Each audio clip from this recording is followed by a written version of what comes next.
오늘 저에게 주신 말씀은 고린도후서 6장 14절로부터 7장 1절까지의 말씀입니다. 고린도후서 6장 14절부터 7장 1절까지의 말씀입니다. 저와 여러분들이 합독하여서 함께 말씀을 나누어 보도록 하겠습니다. 너희는 믿지 않는 자와 멍에를 함께 매지 말라. 의와 불법이 어찌 함께하며 빛과 어둠이 어찌 사귀며 그리스도와 벨리알이 어찌 조화되며 믿는 자와 믿지 않는 자가 어찌 상관하며 하나님의 성전과 우상이 어찌 일치가 되리요. 우리는 살아계신 하나님의 성전이라. 이와 같이 하나님께서 이르시되 내가 그들 가운데 거하며 두루 행하여 나는 그들의 하나님이 되고 그들은 나의 백성이 되리라. 그러므로 너희는 그들 중에서 나와서 따로 있고 부정한 것을 만지지 말라. 내가 너희를 영접하여 너희에게 아버지가 되고 너희는 내게 자녀가 되리라. 전능하신 주의 말씀이니라 하셨느니라. 그런즉 사랑하는 자들아, 이 약속을 가진 우리는 하나님을 두려워하는 가운데에서 거룩함을 온전히 이루어 육과 영의 온갖 더러운 것에서 자신을 깨끗하게 하자. 아멘. 네, 성도는 불신자와 함께 이 세상을 살아가지만 세상 속에서 자신이 하나님의 살아계신 성전임을 잊지 말아야 합니다. 오늘 본문에서 바울은 자신의 삶의 자세를 밝히고 이 고린도 교인들을 향하여서 성별된 삶을 살도록 그렇게 권면하고 있습니다. 오늘 본문을 보면 바울은 14절에서 너희는 믿지 않는 자와 멍에를 함께 매지 말라라고 말씀하며 이 고린도 교인들에게 단호하게 거룩과 성결을 지킬 것을 권면하고 있습니다. 이 말씀은 앞선 본문이 13절 고린도 교인들에게 관용과 화해를 청하면서 마음을 넓히라 라고 한 말이 혹여나 죄나 불의에게까지 그것들을 용납하게 되는, 그들의 마음들을 용납하게 되는 그런 의미로 받아들이지 않을까 하는 그 염려에서 바울이 이러한 말을 하고 있습니다. 바울은 분명히 마음을 넓히라 라고 권면하지만 이런 관용의 태도는 죄악이나 불의에 대한 허용을 의미하는 것이 아니라는 것입니다. 우리가 취해야 될 관용적인 분명한 한계선이 있다라는 것입니다. 이 말이 무엇이냐면 이 관용이라는 것이 결코 우리의 도덕적이고 종교적인 그 기준을 없애는 것이 아니라는 것입니다. 일전에도 말씀을 한번 드렸듯이 고려신학대학원에 다닐 때에 한 서양의 교수님이 오셔서 동성애에 대한 문제에 대해서 이야기를 하시면서 서양의 교회는 동성애에 넘어갔습니다. 그때 그들이 가지고 다 들어왔던 그 단어가, 키워드가 사랑이었는데 사랑은 허다한 죄를 덮는다는 말씀을 가지고 들어와서 이 서양 교회는 이 동성애에 지금 넘어가 있는 상태, 그렇게 이야기를 하면서 한국만큼은 같은 우를 범하지 말아달라라고 그렇게 당부를 했습니다. 우리는 다른 사람들을 향하여서 분명히 마음을 넓게 열어야 됩니다. 심지어 죄악과 불의를 저지른 사람에게도 우리의 마음을 열어야 됩니다. 그리고 그들이 진정으로 자기의 잘못을 회개하면, 용서하고 돌아온다면 그들을 따뜻하게 맞아 주어야 됩니다. 그러나 그렇다고 해서 죄악과 불의 자체를 가지고 들어오는 것을 침묵하거나 우리가 용납해서는 안 된다라는 것입니다. 죄는 죄라고 분명하게 이야기를 하고 그 문제를 해결할 수 있도록 우리가 마음을 넓혀서 그들을 도와야 된다라는 것입니다. 세상과 우리는 같을 수가 없습니다. 그렇기에 이 너희는 믿지 않는 자와 멍에를 같이 매지 말라라고 하는 이 말씀은 신명기 22장 10절을 이렇게 떠올리게 만들어줍니다. 너는 소나 나귀를 결의하고 갈지 말며. 이 말씀은 소와 나귀에게 한 멍에를 씌우지 말라는 그런 말씀입니다. 이스라엘에서는 소와 나귀가 다 농경에 쓰여졌던 그런 동물입니다. 그런데 왜 소와 나귀가 함께 멍에를 씌우지 말라라고 그렇게 얘기하고 있는 것일까요? 여기에는 세 가지 이유가 있는데요. 첫째는 소와 나귀의 크기가 다르기 때문입니다. 소는 나귀에 비해서 덩치가 큽니다. 그렇기 때문에 소와 나귀가 함께 멍에를 매게 된다면 그 밭이 이렇게 고르게 갈리지 않는 그런 문제가 발생을 하게 된다라는 것입니다. 두 번째는 소와 나귀는 성격이 다르기 때문입니다. 소는 성격이 비교적 온순한 반면에 나귀는 성격이 아주 급합니다. 그렇기 때문에 함께 멍에를 씌워서 일을 시킨다고 한다면 크기도 다른데 성격도 너무나 다르기 때문에 그 일을 시키기가 매우 힘들다라는 것입니다. 그리고 세 번째 이유는 소와 나귀는 다 농사일을 돕기는 하지만 이스라엘 민족에게는 서로 극과 극으로 인식되는 동물이기 때문입니다. 이스라엘 민족에 있어서 소는 희생 제물이 되는 정결한 짐승이지만 나귀는 굽이 갈라지지도 않고 되새김질도 못하기에 부정한 짐승으로 여겨졌습니다. 그렇기 때문에 정한 것과 부정한 것이 함께 할 수 없음을 상징적으로 그렇게 나타내는 그러한 동물이라는 것입니다. 그렇기 때문에 소와 나귀에게 함께 멍에를 씌우지 못하게 한 것입니다. 이처럼 성도와 불신자 간에는 분명한 차이가 있다는 것을 보여줍니다.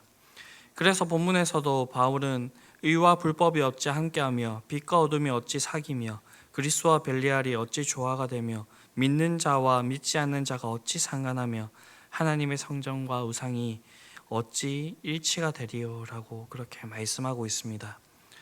이렇게 성도와 불신자 사이에는 좁혀질 수 없는 그런 간격이 있습니다. 그러니 어떻게 성도와 불신자가 조화가 될 수가 있겠습니까? 물론 성도는 세상에서 이 불신자들과 충돌하지 않고 조화를 이루면서 살아야 되고 할 수 있는 대로 화목하면서 그렇게 살아야 됩니다. 하지만 서로 간에는 좁힐 수 없는 간격이 있음에도 우리는 그것을 분명히 인식하고 인정하고 살아야 된다라는 것입니다. 불신자들과 조화와 화목을 이루겠다고 죄나 불의에 대해서 무조건 타협하고 양보해서는 안 된다라는 것입니다. 오히려 우리가 그들을 이끌어야 되는 것입니다. 우리의 착한 행실을 보고 그들이 우리가 살고 있는 이 삶의 방식이 옳다라는 것을 인식하도록 해야 되고요. 그렇게 하여서 그들이 어둠 가운데서 빛으로 나올 수 있는 그러한 역할을 우리의 삶을 통하여서 해야 된다라는 것입니다.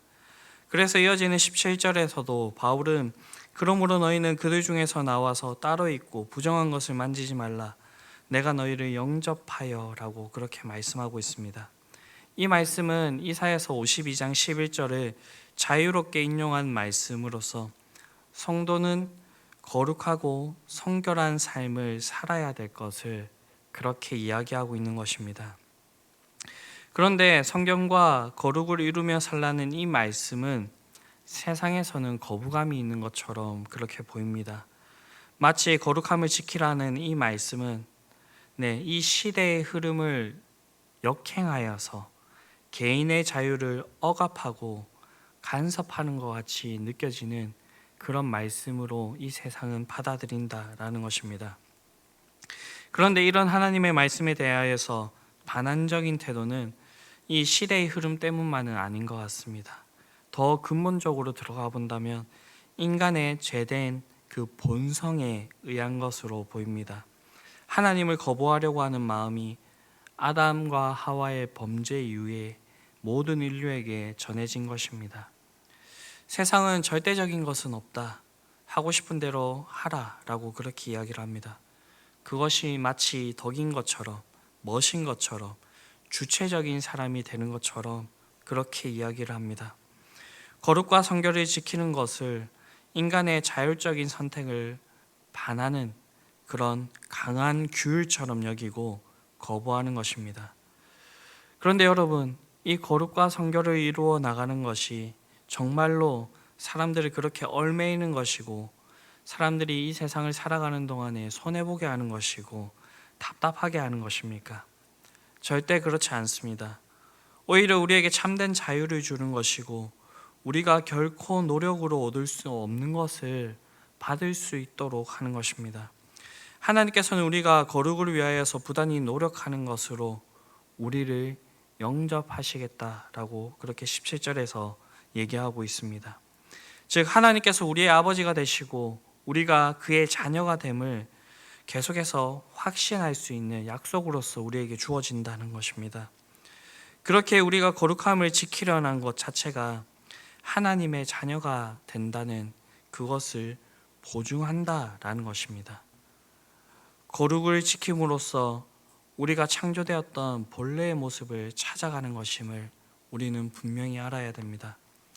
우리가 거룩을 지키는 것으로 우리가 인생에서 무엇인가 버리는 것이 아니라 우리의 인생에서 우리의 그 모든 것을 다 주어서 살 수도 없는 그런 가치 있는 것을 우리가 받는 것임을 알아야 합니다. 그렇게 우리가 거룩해지려고 노력하는 것은 우리에게 하나님의 복이 된다라는 것입니다. 그렇게 바울은 7장 1절에서 고린도 교인들을 향하여서 한 번 더 이렇게 권면을 합니다. 거룩함을 온전히 이루어 육과 영의 온갖 더러운 것에서 자신을 깨끗하게 하자. 이는 성도가 가져야 될 마땅한 본분이며 책임입니다. 그렇다면 우리는 이 거룩함을 어떻게 이루어 나갈 수가 있는 것일까요? 우리가 이 거룩함을 이루어 나갈 수 있도록 우리의 삶의 원동력이 되는 것이 무엇일까요? 7장 1절 그 앞부분을 보게 되면 그런즉 사랑하는 자들이 이 약속을 가진 우리는 하나님을 두려워하는 가운데서라고 이렇게 말하고 있습니다. 즉 하나님에 대한 두려운 마음을 갖는 것, 거룩함을 이루는 원동력이 된다라는 것입니다. 그런데 여기서 말하는 두려움은 어떤 것일까요? 심리적으로 그냥 벌벌 떠는, 그래서 위축되는 그런 두려움일까요? 아닙니다. 헬라어 원문을 보게 되면 두려움을 나타내는 단어로 포보스라고 하는 이 단어가 쓰여졌습니다. 이 말은 단순히 무서워 공포에 떠는 상태를 말하는 것이 아닙니다. 이 단어는 신약에 47번 나오는데 이것들을 쭉 살펴보니까 주로 도저히 이해할 수 없는 기적 같은 사건에 직면했을 때 느끼는 그런 놀라움, 즉 경외심을 나타내는 단어로 쓰여져 있습니다. 그렇기 때문에 여기서 두려움은 하나님에 대한 공포가 아니라 하나님 앞에서 갖게 되는 경외심인 것입니다. 즉 하나님에 대한 그 경외, 바로 이것이 우리가 거룩함을 이루어 나가는 그 원동력이 된다라는 것입니다. 그렇습니다. 우리에게 하나님을 경외하는 마음이 있다고 한다면 우리 안에 있는 그 더러운 것들을 우리는 방치해 둘 수가 없습니다. 하나님 앞에 나아가서 그것을 해결받으려고 할 것입니다. 그리고 우리가 하나님에 대한 경외심이 있다고 한다면 하나님의 말씀을 지키고 하나님을 닮아가려고 부단히 노력할 것입니다. 반대로 우리가 우리에게 있는 더러운 것을 봄에도 불구하고 그것을 그대로 방치한다면 그것은 어떤 것을 증명하는 것입니까? 우리가 하나님의 말씀에 따라 이 세상에서 살려고 노력하지 않는다면 그것은 어떠한 것을 증명하는 것입니까? 우리가 하나님을 경외하지 않는다는 그런 증명이 될 것입니다. 그리고 하나님의 영광보다는 나를 만족해 하는 이 세상적인 즐거움이 우리에게 더 큰 의미가 있다라는 것을 결국에는 증명하는 것입니다. 어떤 학자들은 오늘을 거룩함을 상실한 시대가 되었다라고 평가합니다.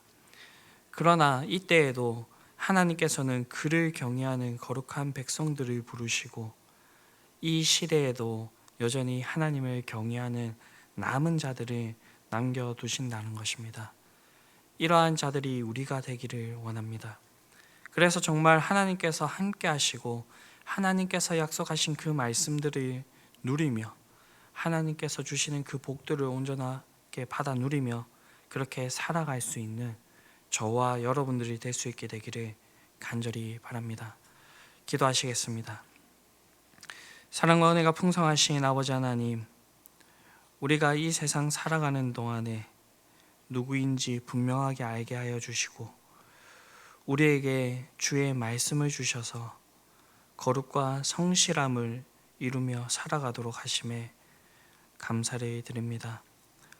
우리가 이 삶들을 온전히 살아낼 수 있게 되기를 바랍니다. 우리의 삶을 통하여서 정말로 하나님의 거룩함과 성결함을 이루는 그러한 삶들을 온전히 이루며 우리가 정말로 하나님의 성전인 것을 온전히 증명하면서 살아갈 수 있게 되기를 바랍니다.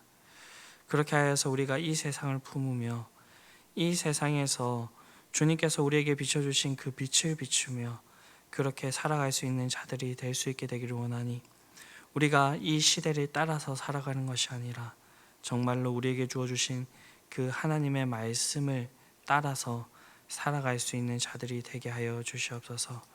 우리가 이 세상을 살아가는 동안에 바울에게 있었던 것 같이 억울한 일들과 어려운 일들과 환난과 핍박이 있을 수가 있지만 그 속에서도 온전히 하나님을 의지하게 하여 주시옵시고 하나님께서 우리에게 약속하신 것들을 온전히 받으며 누리며 살아갈 수 있는 저희들이 될 수 있도록 주님께서 우리를 붙들어 주시옵소서.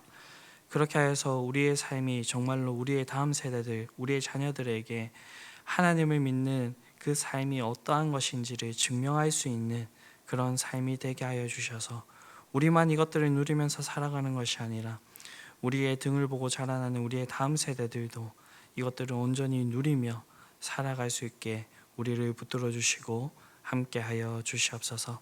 이 모든 말씀 우리를 구원하신 예수 그리스도의 이름으로 기도드립니다. 아멘.